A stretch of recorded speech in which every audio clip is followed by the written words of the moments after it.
Welcome to the Borderline Man. This is the third video I've decided to make on this topic on strong emotions. And I decided to make 3 videos because the topics are they are a bit separate, and I don't want to lose track when I record also what's my intention of saying things. This is an interesting thing that people should be aware of. Borderline people feel stronger than other people do. And this is not me trying to make a pissing contest on feelings here, but people should just be aware of this, because it is why we also probably don't really like strong emotions, and we really don't like emotions at all sometimes. As I just in my previous video mentioned. And we don't like being told that we should feel things.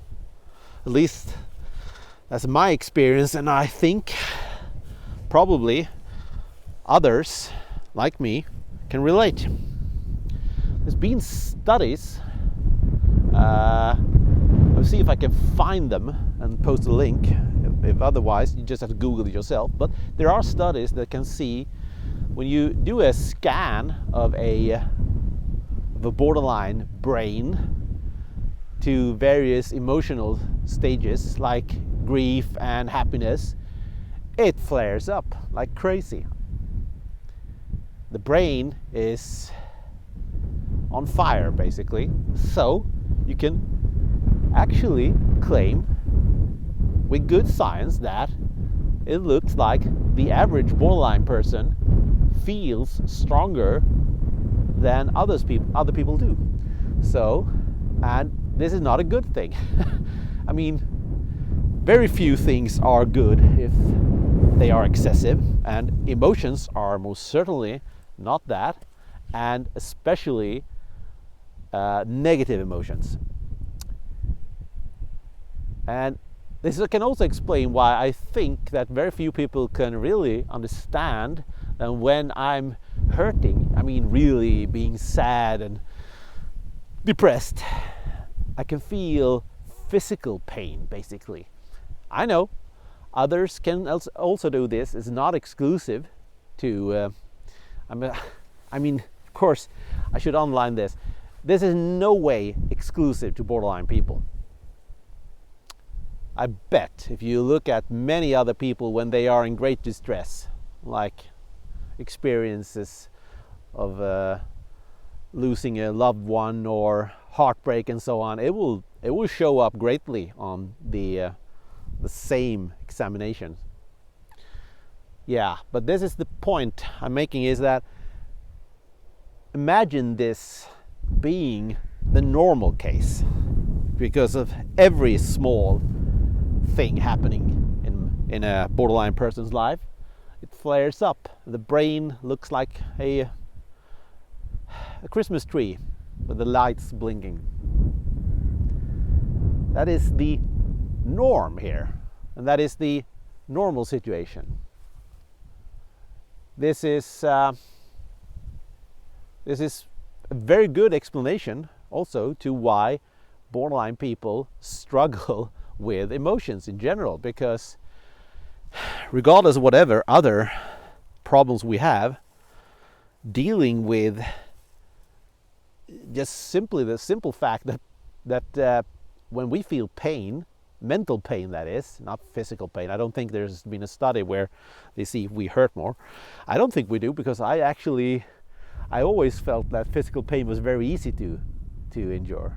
I always had a very high pain threshold, and this might be the reason. Actually, might be the simple fact that in comparison to the mental pain I can feel, most physical pains are just, well, they're easy. They are.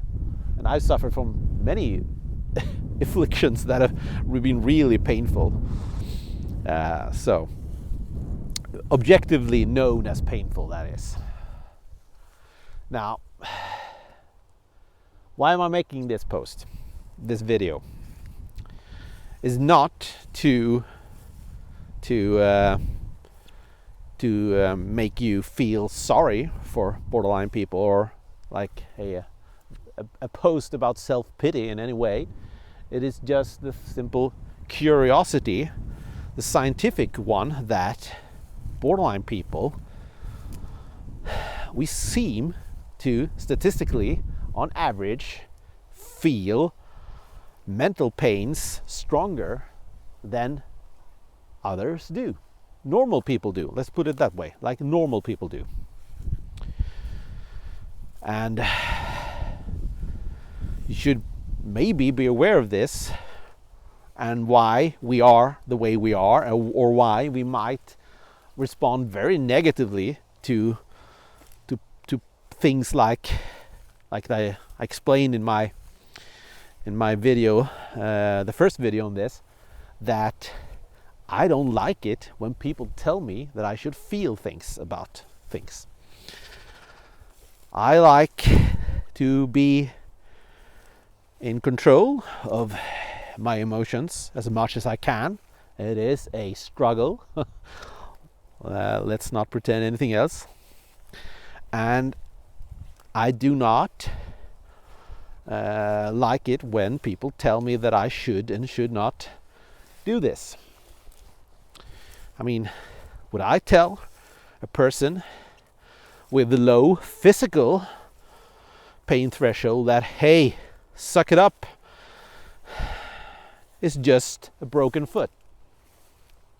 No, I wouldn't.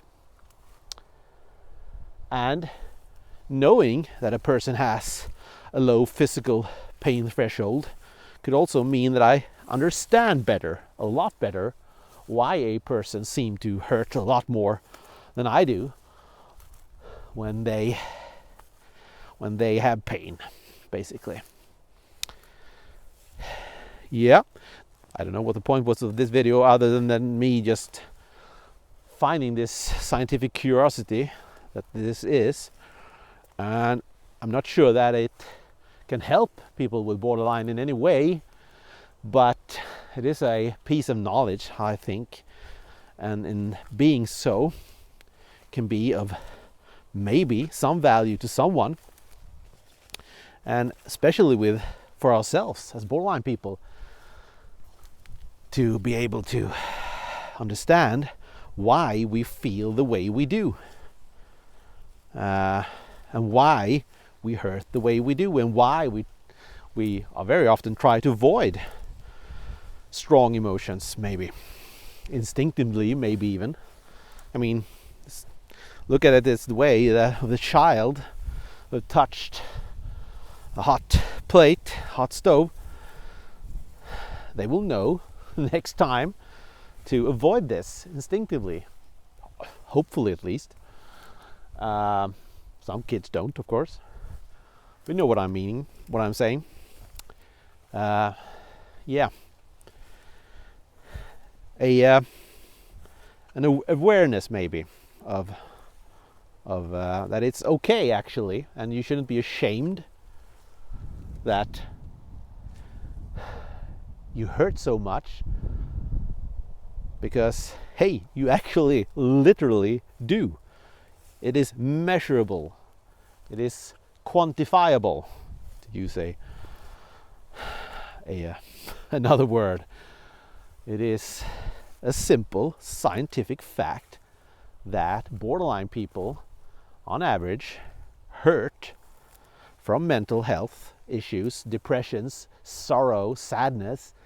We hurt more than the average person do. So with this, look at this, very beautiful day.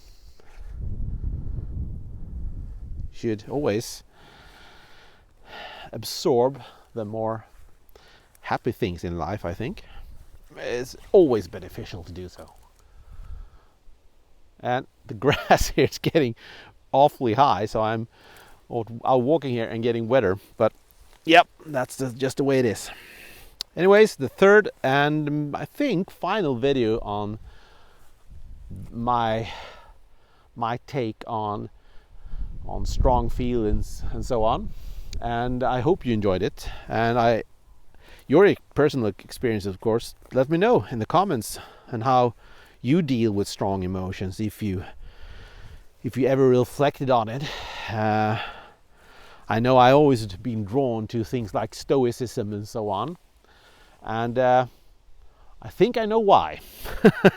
Let's put it that way, because stoicism is a great philosophy for keeping your mind sane when you have borderline, keeping your mind away from strong emotions when you can, of course. It's not that easy sometimes, as the Stoics portray it, but it's a good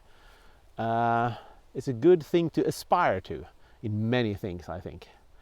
And you will always encounter a lot of people who don't understand this, who will get annoyed by you and say you are a cynic and so on, because you don't choose to get offended by things and cry about things and so on. They will say there is something wrong with you. Yeah, there is.